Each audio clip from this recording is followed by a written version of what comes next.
Thank you. Thank you very much. Thank you so much. Thank you. Thank you, everybody. Please have a seat. A few people I want to acknowledge. First of all, you have an outstanding governor in Jay Nixon, and we are proud of all the work that he's done. I want to acknowledge Senator Claire McCaskill, who is here.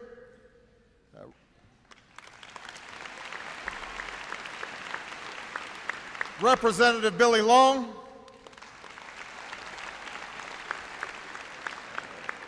Your mayor, Melody Colbert-Keene.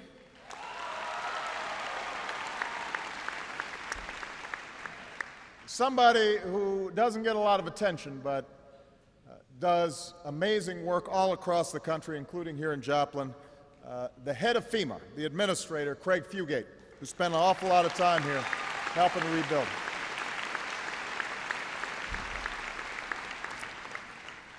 Superintendent Huff.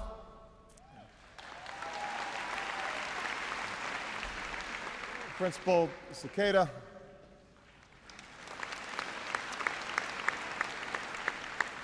To the faculty, the parents, the family, friends, the people of Joplin, and most of all, the class of 2012.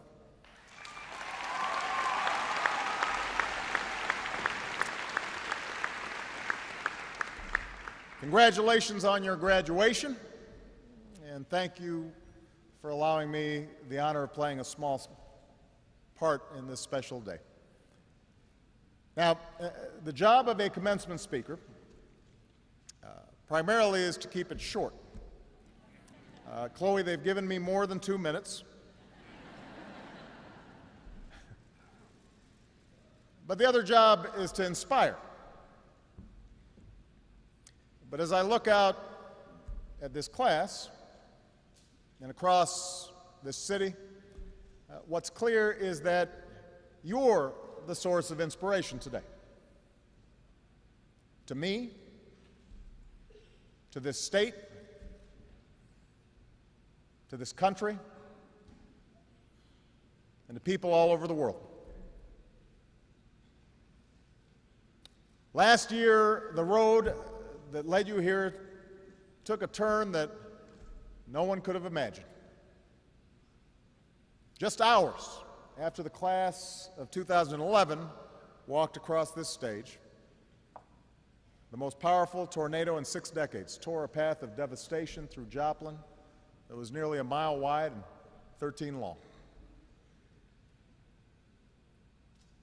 In just 32 minutes, it took thousands of homes and hundreds of businesses and 161 of your neighbors, friends, and family. It took a classmate, Will Norton, who had just left this auditorium with a diploma in his hand. It took Lance Hare, who should have received his diploma next year. And by now, I expect that most of you have probably relived those 32 minutes again and again. Where you were, what you saw, when you knew for sure that it was over. The first contact, the first phone call you had with somebody you loved. The first day that you woke up in a world that would never be the same. And yet, the story of Joplin isn't just what happened that day. It's the story of what happened the next day, and the day after that, and all the days and weeks and months that followed. As your city manager, Mark Rohr, has said, the people here chose to define the tragedy not by what happened to us, but by how we responded. In class of 2012, that story is yours. It's part of you now. As others have mentioned, you've had to grow up quickly over the last year. You've learned at a younger age than most of us that we can't always predict what life has in store. No matter how we might try to avoid it, life surely can bring some heartache. And life involves struggles. And at some point, life will bring loss. But here in Joplin, you've also learned that we have the power to grow from these experiences. We can define our lives not by what happens to us, but by how we respond. We can choose to carry on. We can choose to make a difference in the world. And in doing so, we can make true what's written in Scripture. The tribulation produces perseverance, and perseverance, character, and character, hope. Of all that's come from this tragedy, let this be the central lesson that guides us. Let it be the lesson that sustains you through whatever challenges lie ahead. As you begin the next stage in your journey, wherever you're going, whatever you're doing, it's safe to say you will encounter greed and selfishness and ignorance and cruelty and sometimes just bad luck.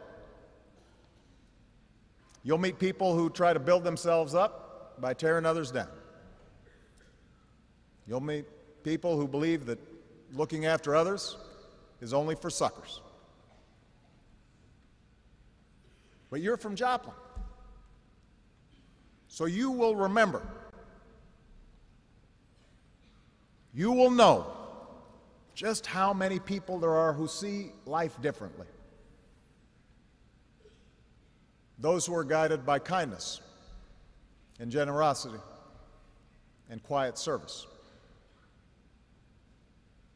You'll remember that in a town of 50,000 people, nearly 50,000 more came in to help the weeks after the tornado. Perfect strangers who've never met you and didn't ask for anything in return. One of them was Mark Carr, who drove 600 miles from Rocky Ford, Colorado, with a couple of chainsaws and his 3 little children. One man traveled all the way from Japan because he remembered that Americans were there for his country after last year's tsunami. And he wanted the chance, he said, to pay it forward. There were AmeriCorps volunteers who have chosen to leave their homes and stay here in Joplin till the work is done. And then there was the day Mizzou's football team rolled into town with an 18-wheeler full of donated supplies. And of all the places they were assigned to help out on Kansas Avenue.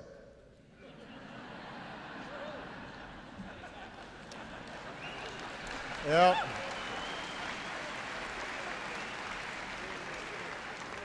I don't know who set that up.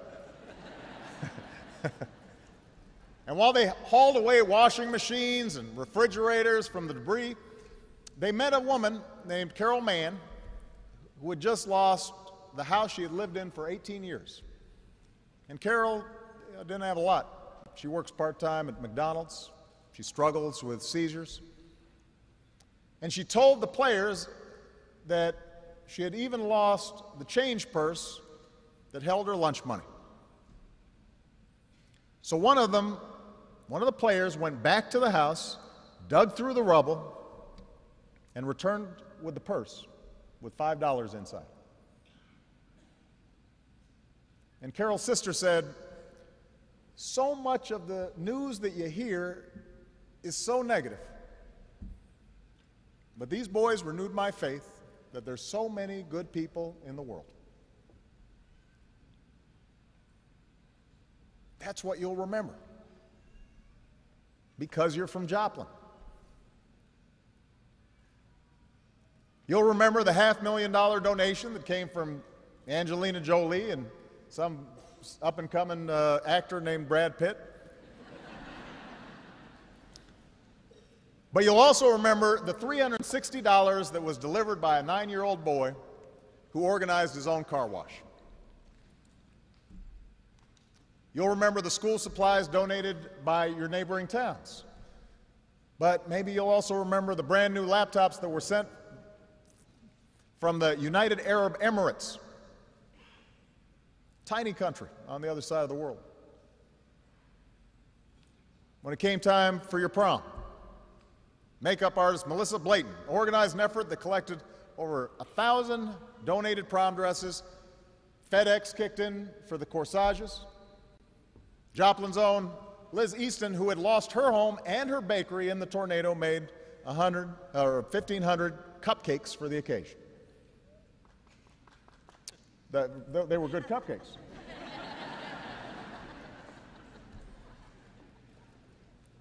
There are so many good people in the world.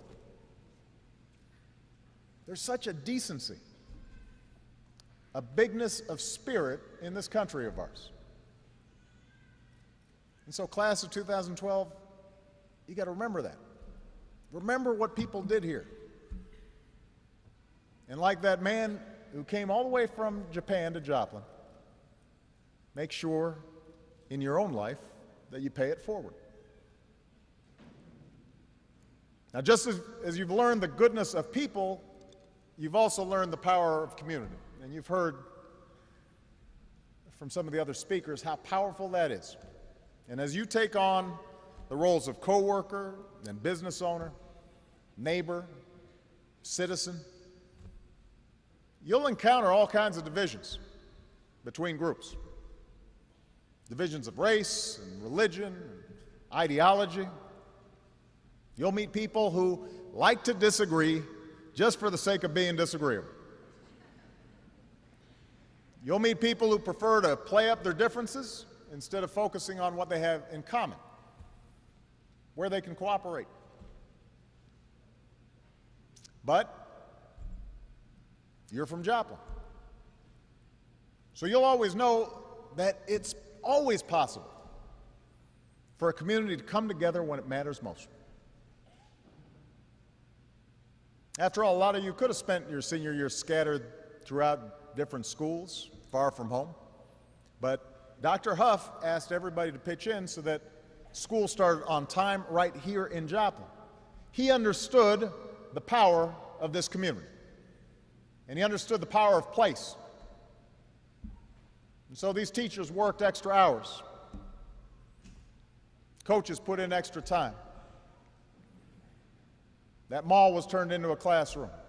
The food court became a cafeteria, which maybe some of you thought was an improvement.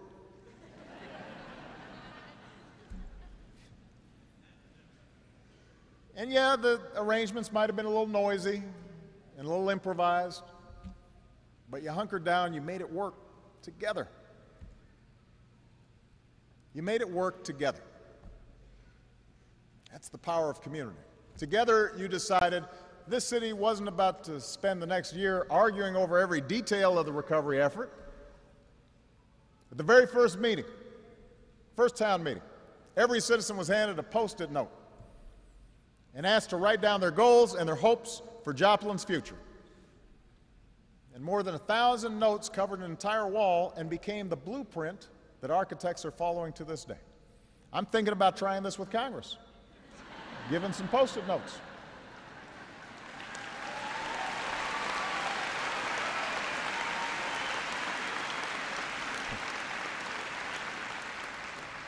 Together, the businesses that were destroyed in the tornado decided they weren't about to walk away from the community that had made their success possible. Even if it would have been easier. Even if it would have been more profitable to go someplace else. And so today, more than half the stores that were damaged on the range line are up and running again. 11 more are planning to join them. And every time a company reopens its doors, people cheer the cutting of the ribbon, that bears the town's new slogan, "Remember, Rejoice, and Rebuild." That's community. I've been told, class of 2012, that before the tornado, many of you couldn't wait to leave here once high school was finally over. So Student Council President Julie Lewis, where's Julie? She's out here somewhere.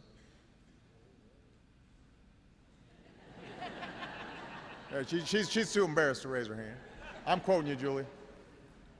She said, "We never thought Joplin was anything special." Now, that's typical of teenagers. They don't think their parents are all that special either.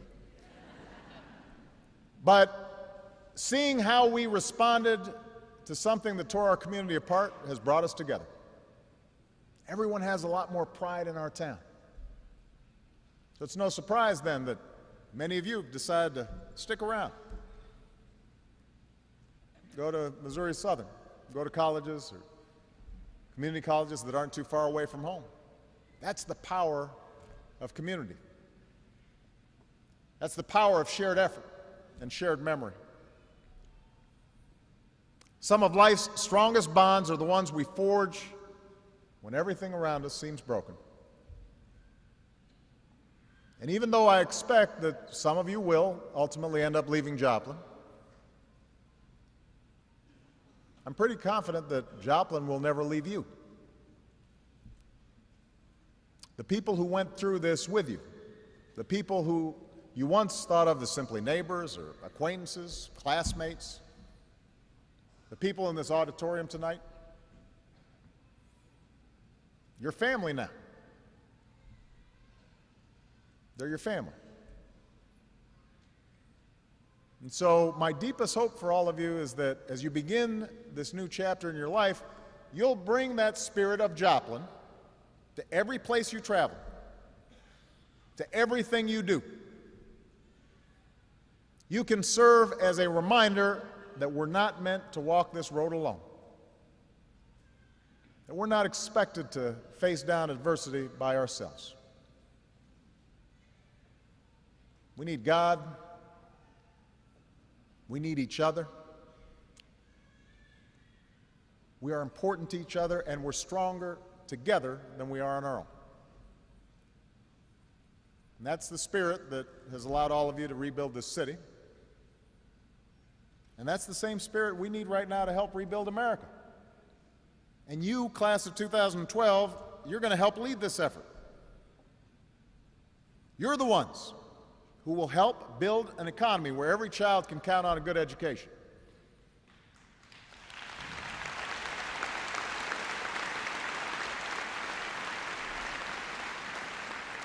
You're the one that's going to make sure this country is a place where everybody who's willing to put in the effort can find a job that supports a family.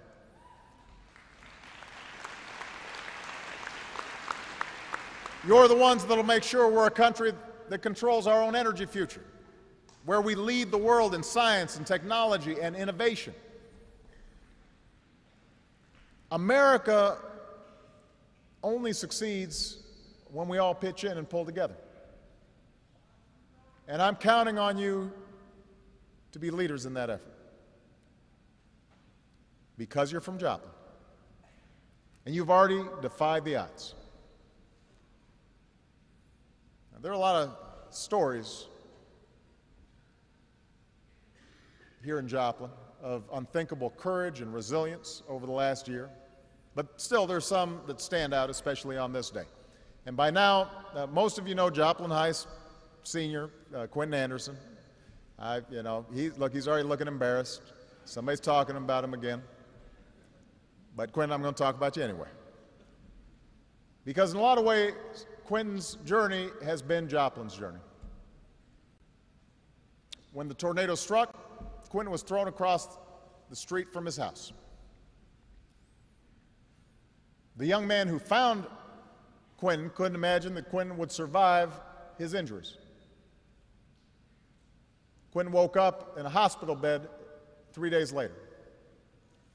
And it was then that his sister Grace told him that both their parents had been lost in the storm. So Quinn went on to face over 5 weeks of treatment, including emergency surgery, but he left that hospital determined to carry on, to live his life, to be there for his sister. And over the past year, he's been a football captain who cheered from the sidelines when he couldn't play. He worked that much harder so he could be ready for baseball in the spring. He won a national scholarship as a finalist for the high school football Rudy Awards. He plans to study molecular biology at Harding University this fall.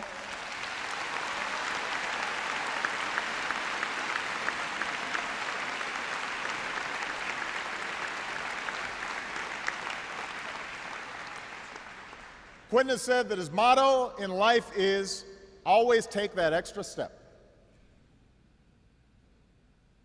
And today, after a long and improbable journey for Quinn and for Joplin and for the entire class of 2012, that extra step is about to take you towards whatever future you hope for and whatever dreams you hold in your hearts. Yes, you will encounter obstacles along the way. I guarantee you, you will face setbacks and you will face disappointments. But you're from Joplin. And you're from America. And no matter how tough times get, you'll always be tougher. And no matter what life throws at you, you will be ready. You will not be defined by the difficulties you face, but by how you respond, with grace and strength and a commitment to others. Langston Hughes, poet, civil rights activist who knew some tough times, he was born here in Joplin. In a poem called Youth, he wrote, "We have tomorrow, bright before us like a flame. Yesterday, a night gone thing, a sundown name, and dawn today. Broad arc above the road we came, we march." To the people of Joplin in the class of 2012, the road has been hard and the day has been long, but we have tomorrow, so we march. We march together, and you're leading the way because you're from Joplin. Congratulations. May God bless you. May God bless the class of 2012. May God bless the United States of America.